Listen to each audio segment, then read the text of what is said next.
And material of nursery education का chapter 4 जिसका नाम है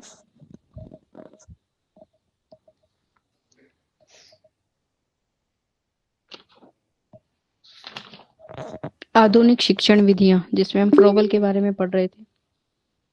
और कल हमने बात की थी, फ्रोबल ने फिलोसफी में बहुत ज्यादा कार्य किया है और इस आधार पर उन्होंने कुछ सिद्धांतों के बारे में हमें बताया था। ठीक है, और कल हमने उनके सिद्धांतों के बारे में डिस्कशन भी की थी।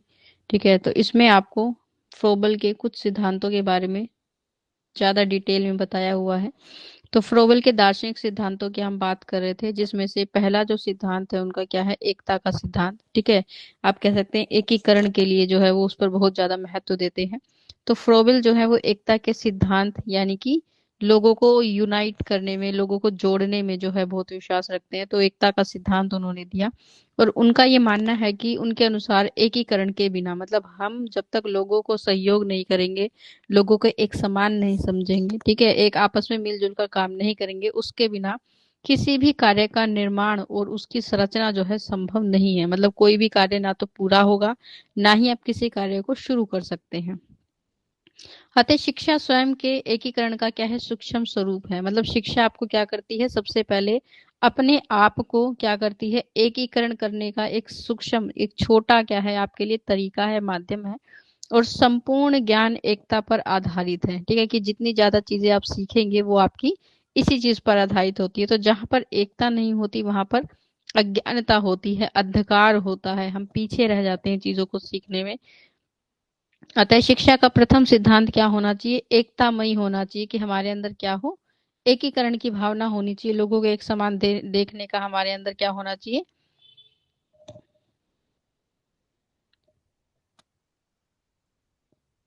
एक समान समझने का हमारे अंदर मत होना चाहिए। मतलब हम अपनी आंतरिक एकता से क्या कर सकें, इस बात को समझ सकें कि एकीकरण जो है वो जीवन के लिए बहुत आवश्यक है।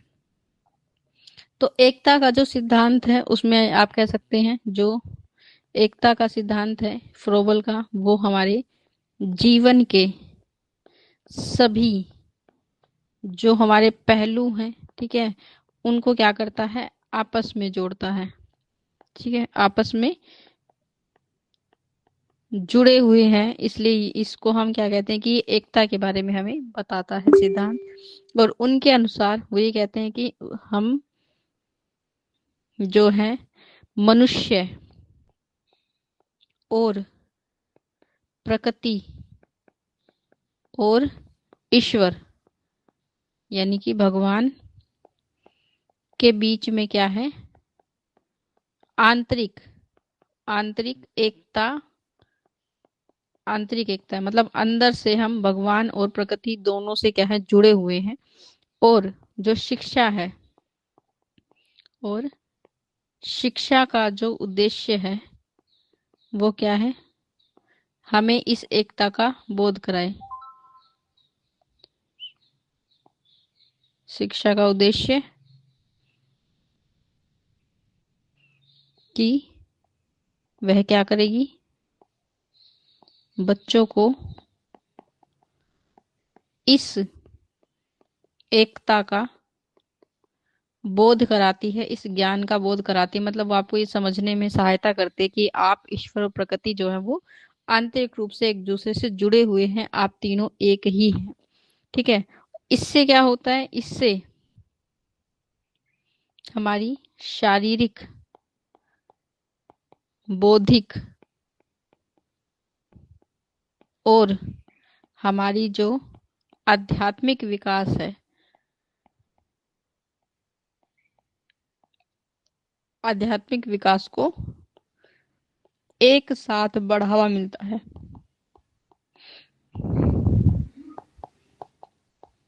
बढ़ावा मिलता है, इसलिए आप कहेंगे कि एकीकरण का जो सिद्धांत है वो हमारे लिए आवश्यक है। ठीक है, और इस आधार पर इन्होंने कहा कि एकीकरण जो है वो क्या करता है, हमें आंतरिक संबंधों के बारे में, हमारी भावनाओं के बारे में, बच्चों की विचारों को क्या करता है, आपस में जोड़ता है, हमें प्रकृति से जोड़ता है। ठीक है, तो प्रकृति को शिक्षा में हमें क्या करना चाहिए, शामिल करना चाहिए।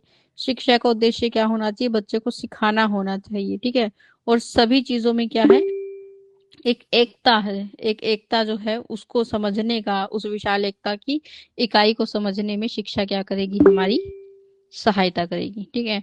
दूसरे सिद्धांत के बारे में हमने बात की थी, जिसमें हम कह रहे थे कि ये कौन सा सिद्धांत होता है, ये विकास का सिद्धांत होता है। ठीक है। और विकास का सिद्धांत क्या कहता है कि हमें किस प्रकार से जो है विकसित बच्चों को करना चाहिए, किस प्रकार से हम बच्चों को विकसित कर सकते हैं, उसके बारे में हमें ये बताता है। ठीक है। तो एकता के सिद्धांत के बाद विकास के सिद्धांत की बात करेंगे। और फ्रोबल के अनुसार विकास जीवन की क्या है, प्रथम आवश्यकता है, कि हमारे जीवन में जो विकास है वो हमारे लिए सबसे ज्यादा महत्वपूर्ण है। अतः विकास का सिद्धांत एकता के सिद्धांत के तुरंत बाद जो है हमें दिखाई देता है कि जब आपके अंदर एकता है, अब आप किस चीज की बात करते हैं, अपने आप को विकसित करने की, हर दिशा से अपने आप को विकसित करने की। और समस्त सृष्टि में मतलब पूरे संसार में एकता है, और इसलिए हम क्या हो रहे हैं, विकसित हो रहे हैं। ठीक है। और प्रत्येक जीवधारी मतलब जितने भी आपके अर्थ पर जीव हैं, वो कैसे होते हैं, क्रियाशील, मतलब सब में जीवन विद्यमान है, सब अपनी गति से क्या हो रहे हैं, विकसित हो रहे हैं। और क्रियाशीलता ही क्या करती है, विकास को दर्शाती है, कि जितने ज्यादा आप गतिशील होते हैं, विकास की दिशा जो है उससे दिखाई देती है। तो फ्रोबल के अनुसार संपूर्ण मानवीय जीवन गत्यात्मक यानी कि कैसा है, डायनामिक है। डायनामिक का मतलब होता है कि जो गतिशील है, जो चल रहा है निरंतर, जिसमें आपको जो है प्रोग्रेस दिखाई देती है, कुछ नया दिखाई देता है। तो फ्रोबल के अनुसार विकास मनुष्य की आत्म प्रेरित आत्मा को प्रेरित करने के लिए जो है अनिवार्य है। यह सदैव मनुष्य के अंत तक चलने वाली क्या है, एक प्रक्रिया के रूप में हमें देखने को मिलती है। और फ्रोबल कहते हैं कि हमारा जो विकास का सिद्धांत है, ये क्या करता है, हमारा मार्गदर्शन, मतलब हमें ये बताता है कि हमें किस दिशा में चलना चाहिए। इसके साथ ही हमें क्या देता है, मार्गदर्शन के साथ ही हमें स्वतंत्रता देता है, मतलब हम अपने आधार पर चीजों के मार्गदर्शन के साथ स्वतंत्रता पर जो है ये हमारी आधारित होता है। ठीक है। कि मार्गदर्शन भी करेगा और आपको एक स्वतंत्रता देगा कि आप स्वयं क्या कर पाएंगे, चीजों के बारे में विचार कर पाएंगे। ठीक है। तो आपको मार्गदर्शन के आधार पर स्वतंत्रता भी ये देता है, जो आपके शरीर, मन और आपकी आत्मा को क्या करेगा, ये संतुलित करेगा। ठीक है। दोनों तीनों के बीच में क्या बनाएगा, एक संतुलन बनाएगा, जो कि जीवन के लिए, जो कि विकास के लिए क्या करता है, बहुत आवश्यक है। और ये संतुलन क्या करेगा, आपको विकसित करेगा। संतुलित विकास पर ये जोर देता है, संतुलित विकास पर क्या करेगा, ये बल देता है। और ये सिद्धांत क्या है, विकास जो है वो भीतर से होना चाहिए। ठीक है। ये सिद्धांत क्या कहता है कि विकास हमारा आंतरिक होना चाहिए, विकास भीतर से होना चाहिए। और प्राकृतिक आंतरिक नियमों के द्वारा क्या करती है, हमें गाइडेंस देती है। ठीक है। कि प्रकृति क्या करती है, कि जब आप विकसित होने की बात करते हैं, तो प्रकृति क्या करेगी, आपको आंतरिक नियमों के द्वारा आपको क्या देती है, निर्देशन देती है, गाइडेंस देती है, कि आपको किस दिशा में चलना चाहिए, कौन सी दिशा आपके विकास के लिए बेहतर बेहतर या आवश्यक है। ठीक है। जो आपको विकसित करने में सहयोग करेगी। तो फ्रोबल ने शिक्षा को क्या दिया है, महत्व दिया है, ताकि आत्म जो अभिव्यक्ति है, ठीक है, मतलब आप क्या कर सके, अपनी आत्म अभिव्यक्ति कर सकें, अपनी व्यक्तित्व को। आत्म अभिव्यक्ति का मतलब क्या होता है, कि अपनी व्यक्तित्व, अपनी पर्सनालिटी को क्या कर सके, विकसित कर सके। ठीक है।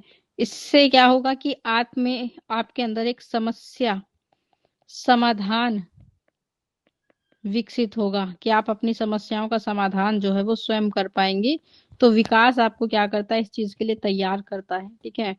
तो फ्रोबेल प्रेरित अनिवार्य किया है कि अंत तक चलती है। और फ्रोबल के अनुसार ये क्या है, एक प्रेरित करने के लिए अनिवार्य किया है, क्रिया है, मतलब ये क्या करती है, हमें अंदर से प्रेरित करती है चीजों को सीखने के लिए। यह सदैव मनुष्य में अंत तक चलने वाली क्या है, एक प्रक्रिया है। और अन्य शब्दों में आप कह सकते हैं कि ये कैसी है, निराधार है। ठीक है। भ्रम को मनुष्य की क्रियाशीलता और उत्पादन करने वाला इसलिए है इस जिससे कि वह अपने जीवन को जीवित रख सके, भोजन पाकर, कपड़े और आवास लेकर। यह तो सहन किया जा सकता है, किंतु इस भ्रम का प्रचार नहीं करना चाहिए। फ्रोबेल मनुष्य को प्रकृति का वाहक मानते हैं, और अर्थात मनुष्य ईश्वर के कार्य को करने का क्या है, एक सेवक है, एक दूत है। ठीक है, कि मतलब फ्रोबल ये मानते हैं कि हमारे जीवन में हमारे पास हम मानते हैं कि जीवन के लिए भोजन, पानी, कपड़े और रहने का स्थान बहुत जरूरी है, लेकिन हमें इसका कभी भी प्रचार नहीं करना चाहिए। ठीक है, वो ये कहते हैं कि इस चीज को ज्यादा महत्व आप ना दें। ठीक है, इसके बजाय आपको इस भ्रम को छोड़कर ये मानकर चलना चाहिए कि जो भी कार्य आप कर रहे हैं, ठीक है, जो भी आप कार्य करते हैं या जिस कार्य के लिए भी आपने अपने आप को चुनाव किया है, ठीक है, वो किस लिए है, क्योंकि जो ईश्वर है वो आपको क्या बना रहे हैं, एक साधक बना रहे हैं, एक साधन बना रहे हैं, ठीक है, उस कार्य को पूरा करने का। ठीक है, तो इसलिए कहते हैं कि मनुष्य या फिर कोई भी व्यक्ति, कोई भी जीव क्या है, एक तरह का दूत है। ठीक है, या फिर आप सेवक हैं किसके, ईश्वर के। ठीक है, तो इससे ये क्या करता है, मतलब प्रकृति आपको हमेशा क्या करती है, गाइडेंस देती है, वो आपको ये सिखाती है कि आपको कैसे कार्य करना है, कैसे किस दिशा में चलना चाहिए, इन सब चीजों के बारे में वो आपको अवगत कराती है।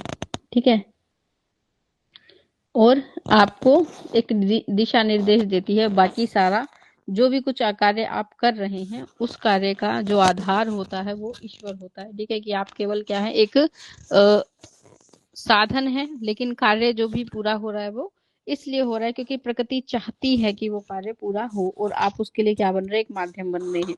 फिर हम बात करेंगे फ्रोबल के अनुसार शिक्षा के उद्देश्यों के बारे में। ठीक है, कि फ्रोबल के अनुसार शिक्षा के उद्देश्य यानी कि शिक्षा को ग्रहण करने का हमारा एम जो है वो क्या होना चाहिए। तो फ्रोबल के अनुसार जीवन की पूर्णता, फ्रोबल के अनुसार जीवन की पूर्णता, संस्कृति की पूर्णता और बहुमुखी विकास एवं जीवन और प्रकृति के सभी अंगों में व्यापक सामंजस्य का बोध कराना ही क्या है, शिक्षा का उद्देश्य है। ठीक है, मतलब आप कह सकते हैं कि फ्रोबल ये कहते हैं कि जो शिक्षा है वो क्या करेगी, वो आपको ये बताएगी कि आपका जीवन का आधार क्या है, आपके जीवन का लक्ष्य क्या है, आपकी संस्कृति की पूर्णता क्या है। ठीक है, बहुमुखी विकास आपके जीवन में हर एक तरह के विकास को, चाहे वो शारीरिक हो, चाहे वो आध्यात्मिक हो, चाहे वो सामाजिक हो, हर तरह के विकास के बारे में आपको क्या करती है, अवगत कराती है। जीवन और प्रकृति के जितने भी अंग हैं, जितने भी पार्ट हैं, उसके अंदर जितनी भी चीजें हैं जो क्या करती हैं, वह संतुलन का बोध कराती हैं, उसके बारे में आपको क्या कराती है, ये शिक्षा जो है उसके बारे में अवगत कराना शिक्षा का मुख्य उद्देश्य होता है।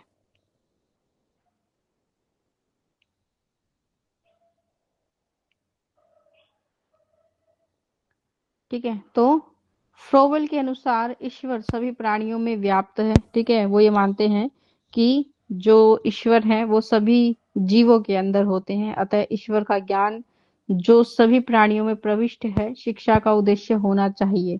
ठीक है, कि ईश्वर का क्या कराए, वो आपको ज्ञान कराए, क्योंकि प्रकृति यानी कि ईश्वर एकता के प्रतीक हैं, और अतः एकता का जो ज्ञान है वो कराना ही क्या होना चाहिए, हमारी शिक्षा का प्रमुख उद्देश्य होना चाहिए। ठीक है, कि मतलब जो शिक्षा है वो आपको ये बताए कि प्रकृति क्या है, ईश्वर क्या है, उसके बारे में आपको अवगत कराना शिक्षा का पहला उद्देश्य होना चाहिए। तो हम कहेंगे कि शिक्षा जो है वो क्या करती है, बालक के, सबसे पहले तो वो क्या करेगी, किसी भी बच्चे का, किसी भी बालक के, हम कह रहे हैं ना कि जीवन की पूर्णता के बारे में हमें जागृत करना। तो जीवन की पूर्णता से क्या मतलब है कि किसी भी बच्चे को, किसी भी बालक के जो व्यक्तित्व है, उसकी जो पर्सनैलिटी है, उस व्यक्तित्व का क्या करेगी, पूर्ण रूप से उसका विकास करेगी। शिक्षा का पहला उद्देश्य ये होता है। ठीक है, जब वो क्या कर देगी, किसी व्यक्ति का पूरा विकास करेगी, ठीक है, तो उस विकास के द्वारा वो क्या करेगा, अपनी दैवीय शक्ति, मतलब अपने अंदर जो कौशल है उसके अंदर, ठीक है, शक्ति का मतलब क्या होता है, आपके अंदर जो भी गुण निहित हैं, उन शक्तियों का इस्तेमाल करके, और आपके अंदर जो अंतर्निहित आपके अंदर जो किसी भी कार्य को करने की क्या है, क्षमता है, अंतर्निहित क्षमताओं को क्या करेगा, पहचान सकेंगे और उसको क्या कर पाएंगे, विकसित कर पाएंगे। तो आपके हर एक क्षेत्र को विकसित करने का उद्देश्य जो है वो शिक्षा का होता है। शिक्षा आपको इस चीज के लिए क्या करती है, तैयार करती है। ये क्या करती है, आपके चरित्र का निर्माण करती है, आपके चरित्र को बेहतर बनाती है। ठीक है, आपको सामाजिक, क्योंकि जिस समाज में आपको रहना है उसके बारे में आपको ज्ञान होना चाहिए, सामाजिक व नैतिक रूप से क्या बनाएगी, आपको कुशल बनाती है, बेहतर बनाती है।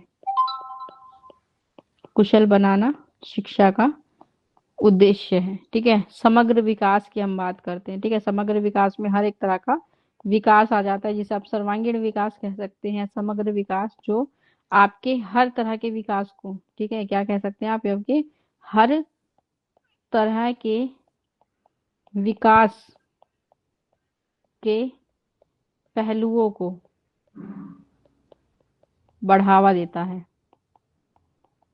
तो शिक्षा का एक उद्देश्य ये है। ठीक है, आपको क्या करना है, शिक्षा आपको तैयार करेगी किसके लिए, आत्म खोज के लिए, अपने आप को पहचानने के लिए, अपनी आत्मा को खोजने के लिए। ठीक है, जिससे आप क्या कर पाएंगे, प्रकृति, और अगर आप खुद को खोज पाएंगे तो आप क्या कर पाएंगे, प्रकृति और ईश्वर को भी पहचान पाएंगे। तो शिक्षा आपको को उसके लिए क्या करती है, तैयार करती है, पहचानने के लिए तैयार करेगी। तो ये सारे उद्देश्य जो है वो क्या है, फ्रोबल के अनुसार शिक्षा के होते हैं। ठीक है, फिर हम बात करते हैं कि दूसरा जो शिक्षा का उद्देश्य है, कि दूसरा पक्ष किसके आधार पर होता है, बालक के आधार पर। तो उद्देश्य का दूसरा पक्ष क्या है, कि बच्चे के अंदर संकल्प शक्ति को विकसित करना। संकल्प शक्ति का मतलब क्या होता है, कि जब आप किसी कार्य को करने का एक बार मन बना लेते हैं तो उस इच्छा शक्ति को कमजोर नहीं होने देगी, संकल्प को कम नहीं पड़ने देगी, आपको धीरे धीरे क्या करेगी, उस चीज को अचीव करने के लिए प्रेरित करें। शिक्षा का उद्देश्य ये होता है, संकल्प के द्वारा आपके चरित्र का गठन करेगी। ठीक है, इसलिए विद्यालय शिक्षा का उद्देश्य संकल्प का विकास करना होना चाहिए। मतलब हम हर एक बच्चे को क्या कर पाए, इतना ज्यादा प्रेरित कर पाए कि वो अपने लक्ष्य को प्राप्त करने के लिए, अपने जितने भी उद्देश्य हैं उनको प्राप्त करने के लिए उसकी इच्छा शक्ति कभी भी कम नहीं होनी चाहिए, कमजोर नहीं पड़नी चाहिए। अतः फ्रोबल बालक की अंत संकल्प शक्ति को विकसित करने के पक्ष में शिक्षा का उद्देश्य मानते हैं। मतलब शिक्षा क्या करेगी, उसे प्रेरित करेगी। और ये प्रेरणा उसे कैसे मिलती है, कि जैसे जब भी शिक्षक उसे कुछ सिखा रहा है, पढ़ा रहा है या बता रहा है, तो उस उन गतिविधियों को इतना सरल बना देना कि वो ये सोचे ही ना कि इसे प्राप्त करना मुश्किल है, उसकी इच्छा शक्ति क्या हो जाए, धीरे धीरे बढ़ती ही चली जाए। तो जैसे आप किसी एक स्टेप को अगर कर पाते हैं तो आपको लगता है कि अब तो मैं 2 कदम और चल सकता हूँ। तो वो क्या है, वो उस चीज को अचीव करने के लिए एक मोटिवेशन है, प्रेरणा आपको मिल रही है। तो वो आपके चरित्र के निर्माण को भी महत्वपूर्ण मानते हैं, कि शिक्षा जो है किसी भी व्यक्ति के चरित्र के निर्माण में भी अपना जो है विशेष योगदान देते हैं। ठीक है, तो आप कह सकते हैं कि शिक्षा क्या करेगी, आपको एक स्वतंत्र वातावरण देती है। ठीक है, और इस स्वतंत्र वातावरण से क्या बनता है, आपके अंदर एक आत्म अनुशासन बनता है। आप अपने आप को क्या कर पाते हैं, संयम आपके जीवन में आता है, कंट्रोल कर पाते हैं अपनी क्रियाओं को। मतलब क्या गतिविधियां आपको करनी चाहिए, क्या नहीं करनी चाहिए, इन क्रियाओं का आप क्या कर सकते हैं, नियंत्रण कर सकते हैं। ठीक है, तो ये नियंत्रण करना भी कौन सिखाता है आपको, शिक्षा सिखाती है। ठीक है, आपके अंदर संकल्प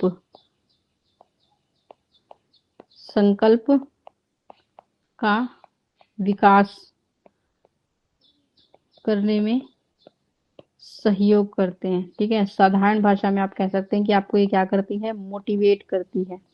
ठीक है, मोटिवेशन जो बहुत जरूरी है किसी भी चीज को प्राप्त करने के लिए। तो जब भी आपने देखा है कि बच्चे किसी काम को करते हैं तो उस काम के लिए जो भी उन्हें अप्रिसिएशन मिल रहा है, जो भी उन्हें प्रशंसा मिल रही है, वो प्रशंसा क्या है, एक तरह का मोटिवेशन है।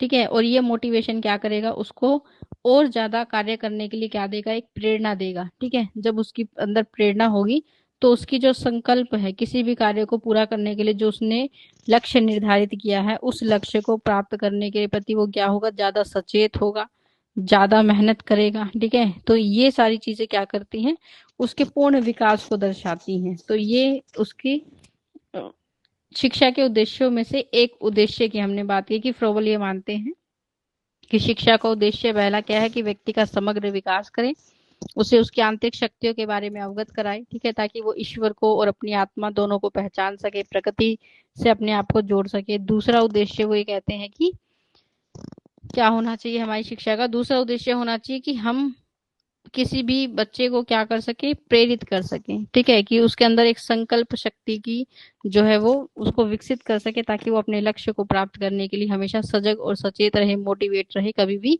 नेगेटिव थॉट्स उसके मन में नहीं आए कि एक बार वो असफल हो गया अब तो दोबारा नहीं कर पाएगा, ऐसे विचार ना आने दे। इसी को हम प्रेरणा, आत्मविश्वास, सीखे संकल्प करना कहते हैं। तीसरा जो आप कहेंगे कि फ्रोबल के अनुसार शिक्षण पद्धति, मतलब जो मेथड आप चुन रहे हैं, उन मेथड्स का जो सिलेक्शन है वो ऐसा होना चाहिए जो शिक्षा को क्या करे, प्रेरित करे।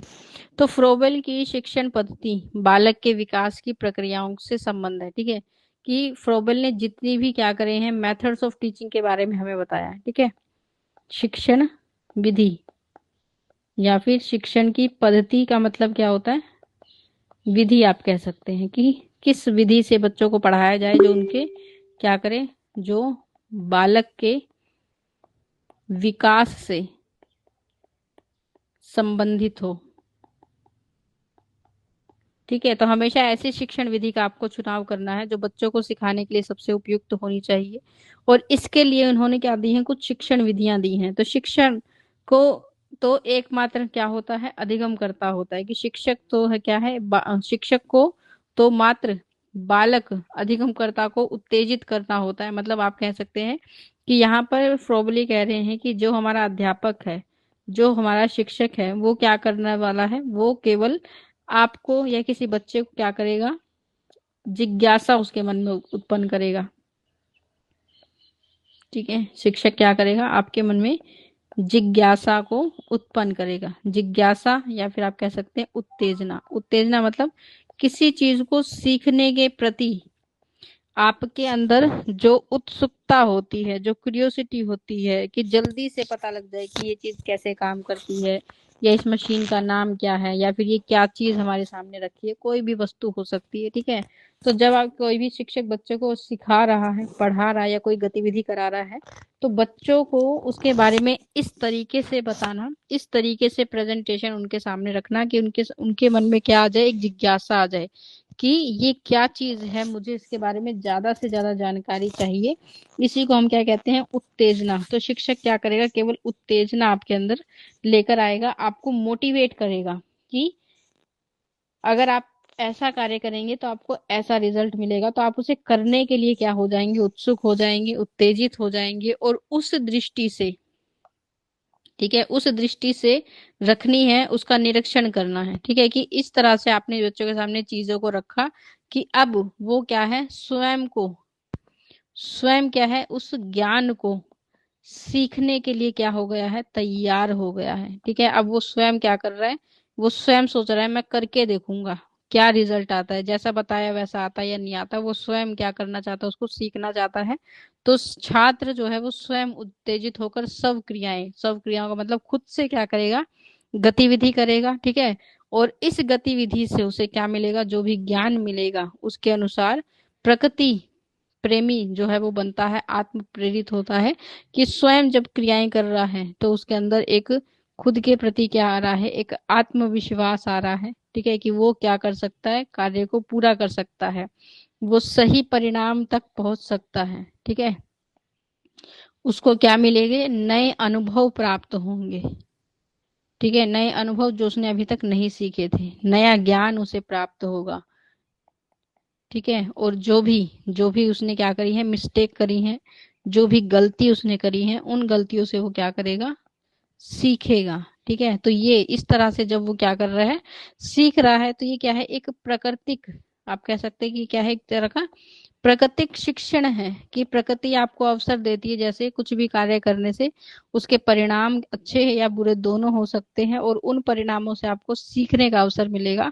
तो ये बच्चे के मन में क्या कर रहा है, बालक के मन में प्रकृति के प्रति एक प्रेम जो है उसको बढ़ावा देगा, उसको खुद को प्रेरित करने का जो है अवसर मिलेगा। ठीक है, और वो क्या बनेगा, विकासशील बनेगा, धीरे धीरे जो है विकास की ओर अग्रसर होने लगेगा। अतः उसे उत्तेजित करने की जो है केवल आवश्यकता है, मतलब आप कह सकते हैं हमें सिर्फ बच्चे को प्रेरित करने की, उसे मोटिवेट करने की आवश्यकता है, सिर्फ उसे ये बताने की, उसके अंदर एक जिज्ञासा उत्पन्न करने की आवश्यकता है। ठीक है, ज्ञान के प्रति। तो ऐसी शिक्षण पद्धतियों के रूप में फ्रोबल कहते हैं कि हमारे पास क्या है, 3 क्रियाएं हैं। 3 क्रियाओं का उन्होंने उल्लेख किया है, मतलब 3 मेथड्स के बारे में आप कह सकते हैं उन्होंने बताया है हमें, जो इस प्रकार के जिज्ञासा को उत्पन्न करने के लिए, बच्चों को प्रेरित करने के लिए। ठीक है, जैसे हमने जब मेथड्स ऑफ टीचिंग पढ़े थे, क्या पढ़े थे हमने, मेथड्स ऑफ टीचिंग, तो उसमें आपने अलग अलग तरह के मेथड्स पढ़े थे। ठीक है, हमने बात की थी किसके बारे में, पाठ योजना के बारे में, लेसन प्लानिंग के बारे में। तो उसमें भी आपने देखा था कि जब भी किसी कक्षा में आप जा रहे हैं, अध्यापक क्या करें, कुछ ऐसी गतिविधियों को अपनी शिक्षा का एक हिस्सा बनाए जो बच्चे के अंदर क्या करेंगे, उसके जानने की इच्छा को प्रेरित करेंगे। ठीक है, जिज्ञासु बनाएंगे उसे, क्रियोसिटी उसके मन में होगी। तो कोई भी नई चीज, जैसे आप खुद को देखिए, ठीक है, कि कोई भी नई चीज आपको सामने दिखती है तो आप सबके मन में सबसे पहले ये विचार आता है कि ये क्या है, क्या नाम है इसका, ठीक है, कैसे कार्य करता होगा ये, ठीक है, क्या लाभ मिलेगा। ठीक है, और जब आप जान लेते हैं फिर आपको लगता है कि मुझे भी करके देखना है। ठीक है, कि वास्तविकता में ऐसा ही होगा या नहीं होगा। तो स्वयं करने का जब आपको एक्सपीरियंस मिलता है तो वो अनुभव बिल्कुल अलग होता है। ठीक है, वो अनुभव बिल्कुल अलग होता है, वो अनुभव बिल्कुल एक ऐसा अनुभव होता है जो आपने पहले कभी प्राप्त नहीं किया। ठीक है, तो उसको जब आप करते हैं गतिविधि को, तो एक तो आपको एक नया अनुभव, नया ज्ञान प्राप्त हुआ, कुछ नया सीखने का अवसर मिला, और वो ज्ञान हमेशा आपके मस्तिष्क में लंबे समय तक बना रहेगा, उसको रटने की आवश्यकता नहीं है। तो जब भी आप उस स्थान पे या उस ज्ञान का इस्तेमाल करने जाएंगे, आपके मन में, आपके मस्तिष्क में वो सारी बातें फिर से आ जाएंगी कि कैसे वो क्रिया की थी आपने, कैसे उस कार्य को पूरा करा था। तो उसे रटने की आवश्यकता आपको नहीं पड़ेगी। तो इस प्रकार की जो शिक्षण पद्धति है, इसका अगर आप इस्तेमाल करते हैं तो ये क्या करती है, बच्चों को सिखाने के लिए ज्यादा बेहतर, ज्यादा उपयोगी होती है। और इस आधार पर फ्रोबल ने कहा है कि हमारे पास 3 ऐसी पद्धतियां होती हैं, या 3 पद्धतियों का उन्होंने क्या किया है, उल्लेख किया है। पहली होती है आवर्ती आत्मक क्रियाएं। आवर्ती आत्मक क्रियाएं, तो ये क्रियाएं क्या होती हैं, बालक के अवयवों का विकास करती हैं, मतलब बच्चे के अंदर जो भी चीजें हैं उनको विकसित करेगी। तो ध्वनि पूर्ण क्रियाएं बालकों की श्रवण ध्वनियों का विकास करती हैं। फ्रोबेल शरीर की सभी ज्ञान इंद्रियों के विकास के क्या है, पक्षधर है। ठीक है, तो आवर्ती आत्मक क्रियाओं की जब आप बात करते हैं, जिनको हम क्या कह सकते हैं, इसे आप कह सकते हैं साधारण भाषा में कि हम बात कर रहे हैं सेल्फ एक्टिविटी। ठीक है, सेल्फ एक्टिविटी की। तो इसका मतलब क्या है कि बच्चे क्या करने वाले हैं, ये बच्चों के अंदर आत्म क्रिया को उत्पन्न करेगा, कि वो खुद से क्रिया करेगा। अन्वेषण की क्रिया को ये क्या करेगा, बढ़ावा देगा, मतलब किसी चीज को जांचने का अवसर। और तीसरी, ये क्या करेगा, खेल के माध्यम से उसे सिखाने का प्रयास करेगा। तो जब भी आप ऐसी चीजों की बात करते हैं तो फ्रोबल ये कहते हैं कि हमें बच्चों को किसके माध्यम से सिखाना है, उनकी ज्ञान इंद्रियों के माध्यम से सिखाने का प्रयास करना है। या फिर आप कह सकते हैं कि वो ये मानते हैं कि ज्ञान इंद्रियां, यानी कि हमारे जो सेंसेस हैं, ज्ञान इंद्रियों का विकास क्या है, हमारे लिए महत्वपूर्ण है, महत्वपूर्ण स्थान रखता है, कि हर बच्चे की ज्ञान इंद्रियों को पूर्ण रूप से क्या किया जाए, विकसित किया जाए, महत्वपूर्ण स्थान है। ठीक है, तो जब आप ज्ञान इंद्रियों की बात करते हैं तो आपको पता है कि मनुष्य में 5 सेंसेस होते हैं, 5 ज्ञान इंद्रियां होती हैं। ठीक है, और इनके बारे में आपने पढ़ा भी होगा, सुना भी होगा। ठीक है, आईज, ईयर, आपकी टंग यानी कि जीवा, आपकी स्किन जो आपको फील्स के बारे में बताती है। ठीक है, और आपकी नोज। ठीक है, तो ये आपके पास क्या है, 5 ज्ञान इंद्रियां हैं। और फ्रोबेल कहते हैं कि हमें बच्चों को क्या करना है, ज्ञान इंद्रियों क्या, इन सभी ज्ञान इंद्रियों को आपको क्या करना है, विकसित करना है। ठीक है, तो जैसे आप बच्चों को देखने के माध्यम से, मतलब कि उसे चीजों को दिखने के माध्यम से, सबसे ज्यादा इम्पोर्टेंट भी आप कहेंगे कि हमारी जो सबसे महत्वपूर्ण ज्ञान इंद्रियां मानी जाती है वो क्या है, हमारी आंखें। ठीक है, सबसे महत्वपूर्ण सेंस आप इसे कह सकते हैं, क्योंकि जो चीज के बारे में ये आपको, तो देखने से जिस चीज का ज्ञान आपको होता है वो आप किसी भी चीज को छू कर, उसके स्वाद से, उसके स्मेल से, ठीक है, उसको महसूस करके नहीं बता सकते। जैसे मान लीजिए आंखें ना हो, आपके सामने कोई वस्तु रखी है, आपने उसे टच किया, उसकी स्मेल को महसूस किया, ठीक है, उसकी ध्वनि को आपने सुना, ठीक है, उसको महसूस किया, उसमें कोई अगर टेस्ट है तो उस टेस्ट को भी आपने फील किया। ठीक है, लेकिन इन सब चीजों के, मतलब इन चारों सेंसेस के बेस पर कभी भी आप उसके रंग को नहीं बता पाएंगे, कभी भी आप ये नहीं बता पाएंगे कि वस्तु का, तो जो आपको रंगों से अवगत कराती है, ठीक है, रंगों का ज्ञान कराने का, जो रंगों का ज्ञान कराने का, या फिर हमारी जो देखने की शक्ति है उसको विकसित करने का काम जो है वो केवल इसी ज्ञान इंद्रिय के माध्यम से हो सकता है। ठीक है, तो आंखें बहुत ही महत्वपूर्ण होती है। तो प्रकृति में जितने भी सुंदर रंग, जितने भी सुंदर तत्व आपको देखने को मिलते हैं, उनका आनंद आप केवल तभी ले सकते हैं जब आपकी आंखें जो है वो उन सुंदर तत्वों को देख पा रही हैं। ठीक है, तो किसी भी चीज को देखने से वो हमारे मस्तिष्क में, ठीक है, कि जब भी आप किसी चीज को देख रहे हैं, उस वो आपके मस्तिष्क में 90% तक ज्यादा क्या रहती है, आपको याद रहती है। ठीक है, कि अगर आपने किसी चीज को देखा है तो वो चीज आपको ज्यादा लंबे समय तक याद रहती है, इन कंपैरिजन टू किसी चीज को सिर्फ आपने पढ़ा या सुना है तो।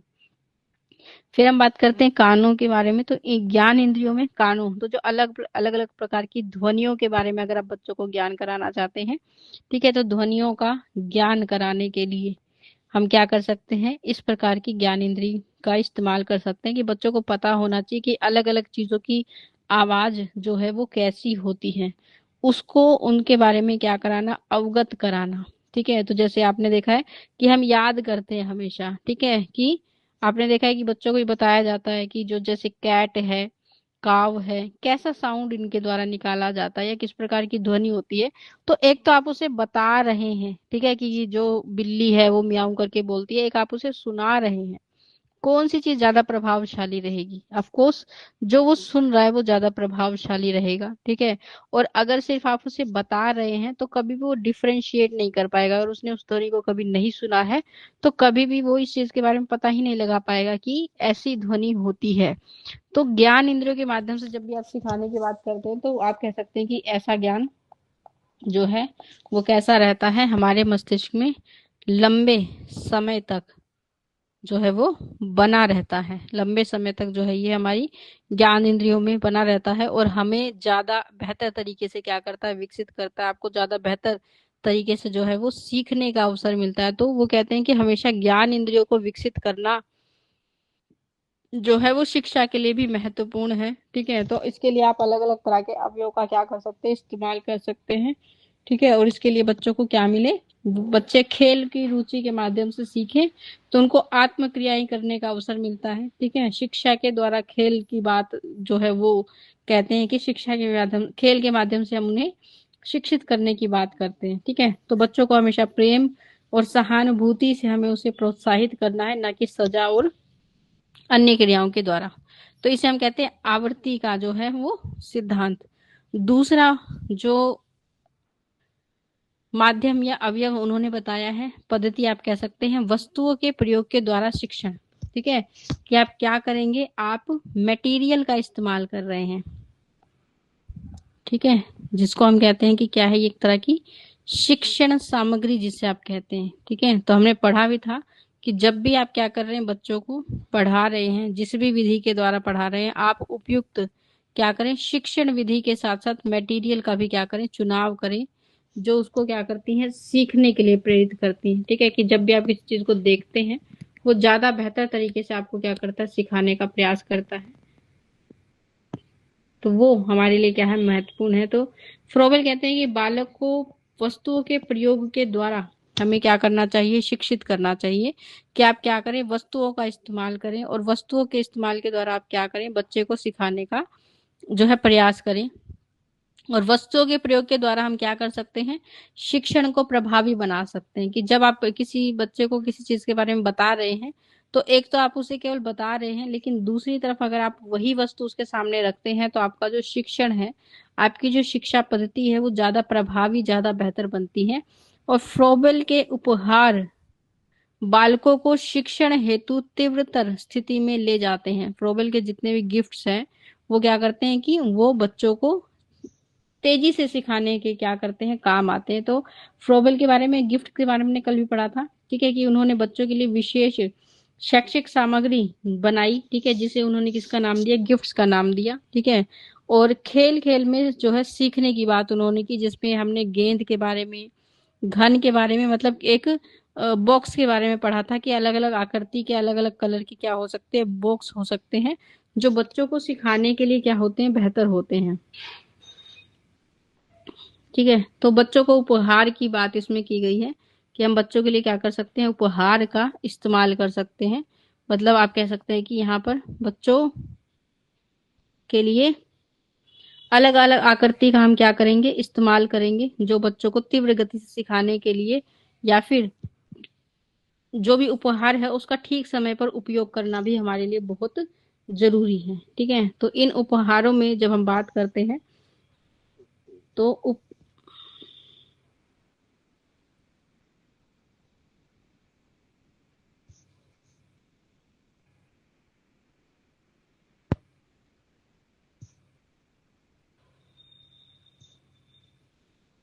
उपहार का मतलब क्या होता है कि उपहार से हम बात करते हैं, जैसे आप गेंद ले सकते हैं, ठीक है। आप क्या ले सकते हैं, आप घन, घन जिसे क्यूब कहते हैं, या फिर किसी भी प्रकार की जो बेलनाकार वस्तु होती है, जो बेलन क्या करती होती है, ठीक है, बेलनाकार वस्तु जो है आप इसमें शामिल करते हैं, ठीक है। या फिर आप कह सकते हैं कि हम बच्चों को किसके माध्यम से सिखाने का प्रयास कर रहे हैं, आकृति के माध्यम से, ठीक है। किसके माध्यम से, आकृति यानी कि शेप के माध्यम से, शेप से, या फिर उसके अलग अलग तरह के जो रूप होते हैं, ठीक है, उसके अलग अलग प्रकार के जो टाइप्स होते हैं, उस प्रकार से हम क्या करने जा रहे हैं, उसको सिखाने का प्रयास करते हैं।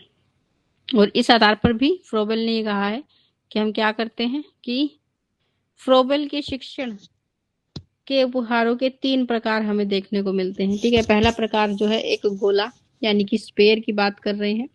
दूसरा उपहार हमारे पास क्या है, क्यूब। और तीसरा हमारे पास बेलनाकार यानी कोई सिलेंडर शेप की आकृति की बात यहाँ पर की जा रही है, ठीक है। तो इस प्रकार के जब आप उपहारों का इस्तेमाल कर रहे हैं बच्चों को सिखाने के लिए, ठीक है, कि हम आकृति का इस्तेमाल कर रहे हो, नहीं आकृति को हम क्या कह रहे हैं, ये क्या है, उपहार है। तो बच्चे शेप को देखकर जो उनके मन में अलग भावना जो है आती है। और फ्रोबेल इन तीनों आकृतियों को सृष्टि सृजन मानता है, ठीक है। वो ये मानते हैं कि इन तीनों आकृतियों से हम सृष्टि जो है वो बना सकते हैं, सृष्टि का निर्माण कर सकते हैं, या सृष्टि में किसी भी चीज का निर्माण कर सकते हैं। तो गोले के रूप में फ्रोबेल क्या मानते हैं, गेंद का। कि आपने देखा है, जैसे आप सन की बात करें, अर्थ की बात करें, मून की बात करें, हर एक चीज आपको गोल दिखाई देती है, ठीक है। तो फ्रोबेल ये कहते हैं कि गोले के रूप में जो गेंद है उसका प्रयोग हम क्या कर सकते हैं, सिखाने के लिए कर सकते हैं।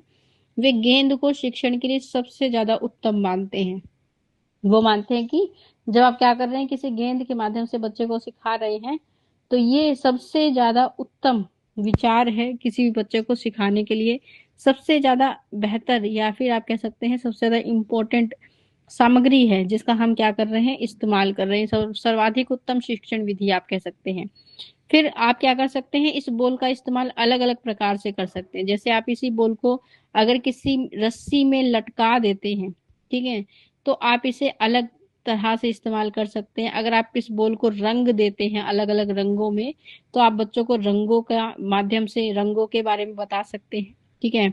अगर आप इसके ऊपर ऊन लपेट देते हैं या कोई मखमल का कपड़ा इसके ऊपर चढ़ा देते हैं, तो इसके उपयोग जो है वो बदल जाते हैं, ये ज्यादा आकर्षित बच्चों को दिखने लग सकती है। तो एक ही गेंद से विभिन्न कार्य जो है आपको इसमें देखने को मिलते हैं, कि आप एक ही गेंद का इस्तेमाल करके कितने सारे काम को जो है वो कर सकते हैं। तो एक बॉल के माध्यम से आप क्या कर सकते हैं, बहुत सारी चीजों को क्या करेंगे, बहुत कार्यों को बढ़ावा दे सकते हैं, जो बच्चों को सिखाने के लिए हम जो है वो जरूरी होती है, बच्चों को सिखाने के लिए सहयोगी होती है, आप ये कह सकते हैं। तो विभिन्न गेंद से आप क्या कर सकते हैं, विभिन्न प्रकार के उदाहरण दे सकते हैं, अलग अलग तरह के आप उन्हें एग्जाम्पल दे सकते हैं। जैसे आप मान लीजिए डिफरेंट कलर के बारे में सिखाना चाहते हैं, तो आपने बहुत सारी गेंद को लेकर अलग अलग रंगों में रंग दिया, लाल पीला हरा नीला, तो उस माध्यम से आप बच्चों को रंगों के बारे में आसानी से बता सकते हैं। तो गेंद के विभिन्न उदाहरण देकर आप अपनी शिक्षण के कार्य को क्या बना सकते हैं, बेहतर और कुशल बना सकते हैं, ज्यादा अच्छा बना सकते हैं। और इसी प्रकार से जब आप किसी ठोस वस्तु का इस्तेमाल करते हैं, ठीक है, या किसी ऐसे स्पेयर का, ऐसे गोले का इस्तेमाल करते हैं जो अंदर से क्या है, ठोस है, ठीक है, सॉलिड है जो, या फिर किसी घन का इस्तेमाल कर रहे हैं, घन जैसे आपने कोई डब्बा देखा है ना, क्यूब की तरह होता है, जिसके सारे जो लेंथ है, ब्रेथ है, हाइट बराबर होती है, उसे हम घन कहते हैं। फिर बेलनाकार आकृति आपने देखा है जो कैसी होती है, लंबी होती है। ठीक है। जब आप घन की बात करते हैं तो आपने देखा होगा कि घन जो है वो ऐसे बनाया जाता है, एक बॉक्स की तरह होता है, ठीक है, जिसकी लेंथ ब्रेथ हाइट सब कुछ क्या होगी, बराबर होगी। ठीक है। जब बेलनाकार आकृति की आप बात करते हैं, तो जैसे आपने सिलेंडर देखे होंगे, कोई भी आप ऐसी आकृति देखते हैं जो लंबी है और ऊपर से गोल है, वो बेलनाकार आकृति कहलाती है। ठीक है।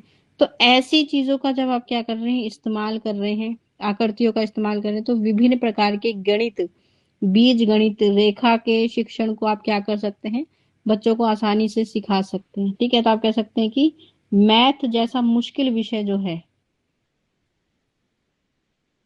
कि जो गणित है, और ये सभी को क्या लगता है, बहुत ज्यादा टफ लगता है, आपको लगता है बहुत मुश्किल है, बहुत सारे बच्चों को इसको सीखने में जो है वो बहुत समस्याएं आती हैं। तो इस मुश्किल चीज को ये क्या बना देता है, बिल्कुल ये आकृतियां इसको सरल बना देती हैं, कि इन आकृतियों के आधार से आप क्या सिखा सकते हैं उन्हें, बीज गणित, ठीक है, रेखा गणित जो है आसानी से सिखा सकते हैं, और गणित का शिक्षण जो है ये सरल बना देती है। ठीक है। तो जैसे किसी भी एक रेखा, एक बिंदु से जब किसी दूसरी बिंदु से आप किसी को मिलाते हैं, तो ये रेखा कहलाती है। ठीक है। इसको आप इन्फिनिटी तक जितना लंबा चाहें उतना, अगर आप इसे क्या कर सकते हैं, बढ़ा सकते हैं। ठीक है। इसको कोई भी लिमिट नहीं होती। आपने पढ़ा होगा गणित में इन सब चीजों के बारे में, कि जो रेखा है वो कितनी भी दूर जा सकती है। ठीक है। तो इस प्रकार से रेखा, और फिर हम क्या करते हैं, रेखा के आगे अगर हमने ऐसे एरो लगा दिए, तो ये क्या बन जाती है, एक लाइन बन जाती है। ठीक है। कि अब आप इसको बढ़ा नहीं सकते, अब ये आगे नहीं जाएगी। ठीक है। तो ऐसे ही रेखाओं को जोड़कर आप क्या कर सकते हैं, एक ट्रायंगल बना सकते हैं, एक रेक्टेंगल बना सकते हैं, एक स्क्वायर बना सकते हैं। ठीक है। तो ये आपको इन सब चीजों को सिखाना जो है सरल बना देता है। तो इसलिए कहते हैं कि जब भी आप अपनी शिक्षण पद्धति का इस्तेमाल कर रहे हैं, उसमें आप क्या करें, स्पेयर का, क्यूब का, सिलेंडर का, जैसे चीजों का या आकृतियों का इस्तेमाल करें, जो आपकी शिक्षण विधि को क्या बना देगा, आसान बना देगा। ठीक है। तो जैसे आप विज्ञान सिखाना चाहते हैं, विज्ञान की किसी भी चीज के बारे में सिखाना चाहते हैं, फोर्स के बारे में सिखाना चाहते हैं, फोर्स क्या होता है, बल। तो विज्ञान में चैप्टर होते हैं इस प्रकार के, जो आपको ये बताते हैं कि बल जो है वो कैसे कार्य करता है। तो रस्सी में गेंद को लटका कर आप उन्हें सिखा सकते हैं कि जब फोर्स, ठीक है, कि मान लीजिए कोई रस्सी है, उस पे आपने गेंद को लटका दिया, अब आपने जहां भी इसे लटकाया है वो अभी शांत है, लेकिन जब भी आप क्या करेंगे, इस बॉल में थोड़ा सा भी क्या लगाएंगे, फोर्स लगाएंगे, बल लगाएंगे, और उस फोर्स से आप इसे क्या करेंगे, आगे की ओर फॉरवर्ड क्या करेंगे, धकेलेंगे, आगे की ओर इसे बढ़ाएंगे। तो आप ये देखेंगे कि ये इसकी एक मूवमेंट शुरू हो जाएगी इस प्रकार की, ये ऐसे आएगी और ऐसे जाएगी, और आप उसी बल का इस्तेमाल करके इसे एक जगह पर क्या कर सकते हैं, दोबारा रोक सकते हैं।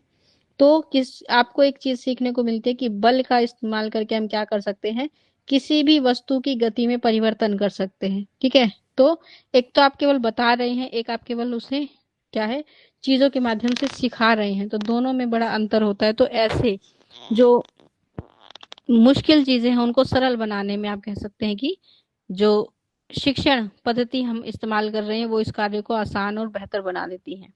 फिर हम बात करते हैं तीसरी प्रकार की वस्तु का, जिसमें वो कह रहे हैं कि बालक के प्रिय व्यापार तथा कार्य के द्वारा शिक्षण विधि। ठीक है, कि बच्चे को जो काम सबसे अच्छा लगता हो, ठीक है, जिस कार्य को करने में वो सबसे ज्यादा रुचि रखता है, आप उसी कार्य को क्या बना दे, एक शिक्षण विधि बना ले। और जब आप इस माध्यम से सिखाएंगे तो बच्चा स्वाभाविक रूप से सीखेगा। तो फ्रोबल के अनुसार बच्चों को उसकी रुचि के अनुसार, मतलब जिस काम को, जिस व्यापार का मतलब है कि जिस काम को करने में बच्चे को सबसे ज्यादा आनंद आता हो, उसी माध्यम से क्या करें, उसे सिखाएं, उसी चीज को क्या बना ले, शिक्षण की एक विधि बना ले। तो जैसे आपने देखा है कि बच्चों को मिट्टी में खेलना बहुत अच्छा लगता है, मिट्टी के घर बनाना बहुत अच्छा लगता है, मिट्टी से आकृति बनाना बहुत अच्छा लगता है, तो आप उसी मिट्टी का इस्तेमाल करें बच्चों को सिखाने के लिए। आप मिट्टी से मॉडल बना सकते हैं, डिफरेंट शेप बना सकते हैं, अलग अलग तरह की आकृतियां बच्चों से बनवा सकते हैं, जो बच्चों को एक तो खेल का माध्यम भी बन रही है, रुचि बड़े लेंगे वो, ठीक है, बहुत रुचि लेंगे उस चीज में, और क्या करेंगे, अच्छे से अच्छा बनाने का प्रयास करेंगे। ठीक है, तो बच्चों के अंदर रचनात्मक प्रवृत्ति को, कुछ नया बनाने की जो क्षमता है उसको विकसित करने के लिए क्या है, ये बहुत उपयोगी है। दूसरा, आप क्या कर सकते हैं, किसी कागज का इस्तेमाल करके, कागज को काट कर, कागज को मोड़ कर किसी आकृति को बनाने के लिए उन्हें प्रेरित कर सकते हैं। तो इस तरह की चीजें सिखाने में आपने देखा है कि जब भी कुछ नया बच्चों के सामने बनकर आता है, आपने बनाकर दिखा दिया, अब आप उन्हें कह रहे हैं कि आप स्वयं बनाइए, ठीक है, वो प्रोसेस आप उन्हें बता रहे हैं कि ऐसे ऐसे आपको करना है। तो किसी भी कागज को काट कर या उसे मोड़ कर कोई भी नई आकृति जब उनके द्वारा बनाई जा रही है, ये भी क्या करती है, उनको सिखाने के लिए उतनी ही उपयुक्त है, उतनी ही बेहतर है, और उनके लिए क्या है, केवल एक खेलने का तरीका है, लेकिन इससे कुछ नया जो है उन्हें सीखने का अवसर मिल रहा है। फिर चित्र रंगना, ठीक है, कि बच्चों को क्या लगता है, बच्चों को कलर्स से, ठीक है, कि कलर्स के माध्यम से, रंगों के माध्यम से खेलना,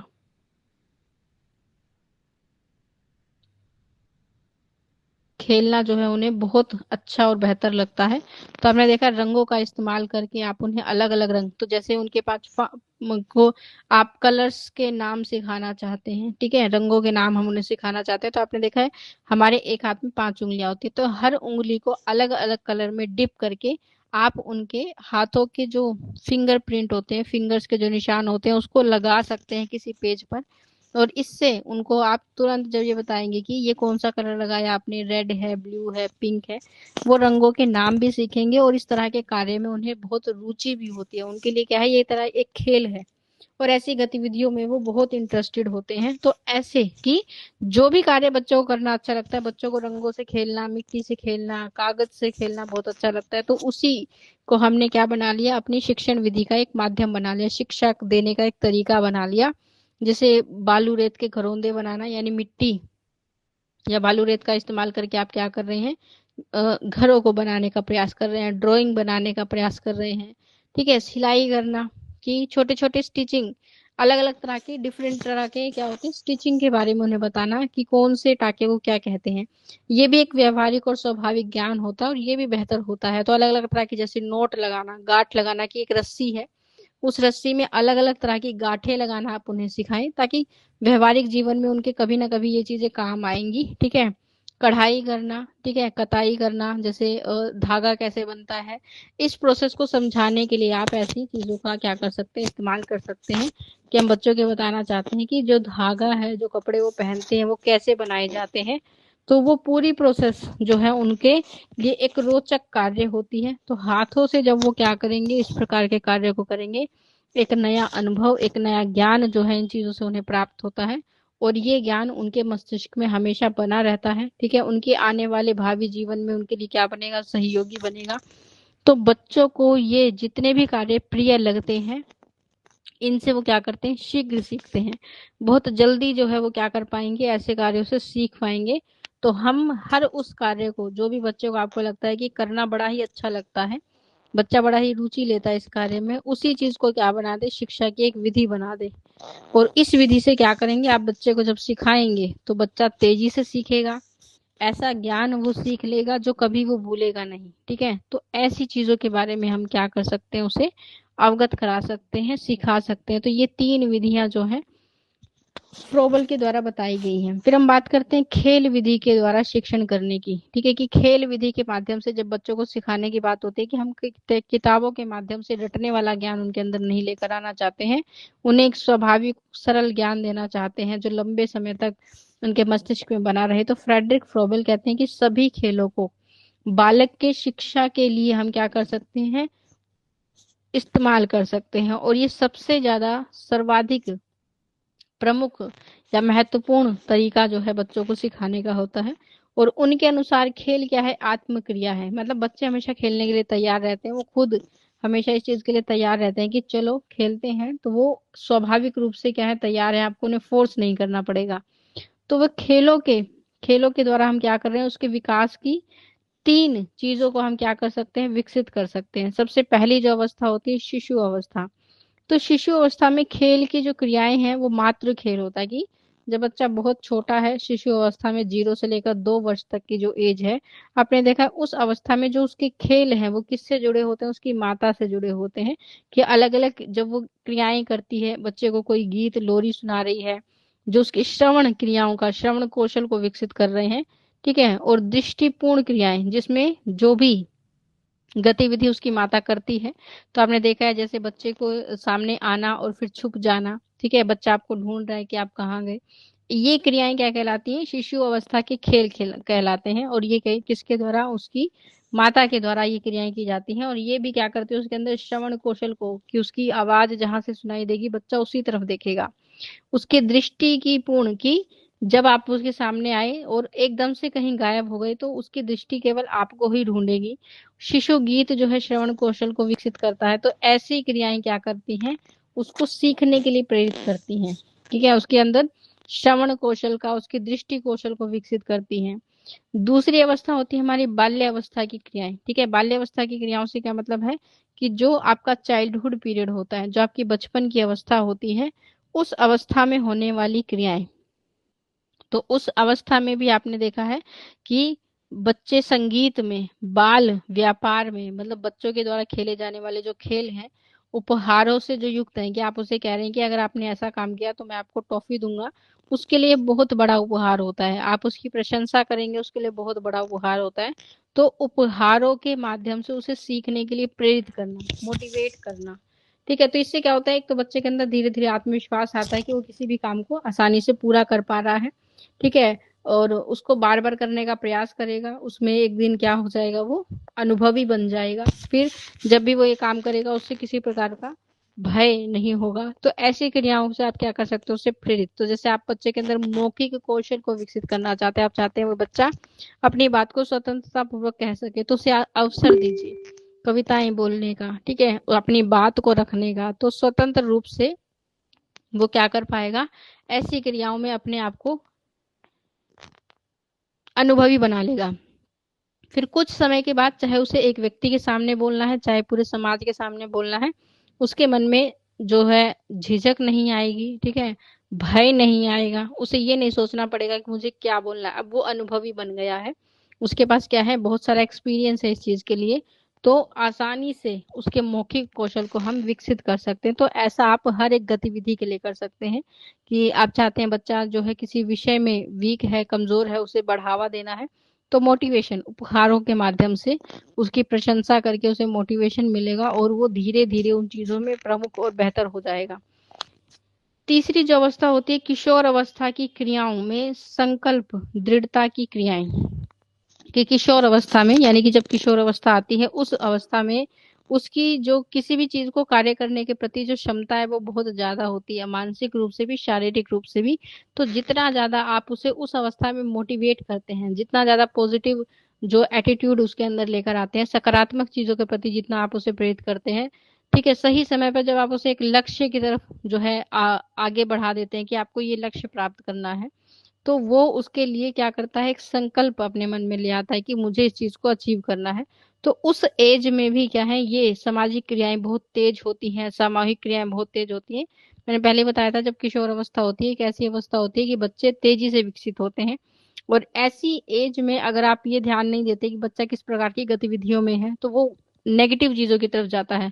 तो आप उसे पॉजिटिविटी की तरफ लेकर आए, तो आपको उसकी गतिविधियों पर फोकस करना है कि तुरंत गाइडेंस देनी है कि क्या अच्छा है क्या बुरा है। तो ऐसी चीजें क्या करती हैं, उसकी गतिविधियों को प्रेरित करती हैं, उसे के अंदर एक लक्ष्य निर्धारित करने की जो क्षमता है उसको विकसित करती है। ठीक है, सामाजिक क्रियाओं में बहुत एक्टिव होता है, उसका सोशल जो बैकग्राउंड होगा या सोशल जो लोग होंगे उसके आसपास बहुत ज्यादा तेजी से वो क्या होते हैं, फैलते हैं।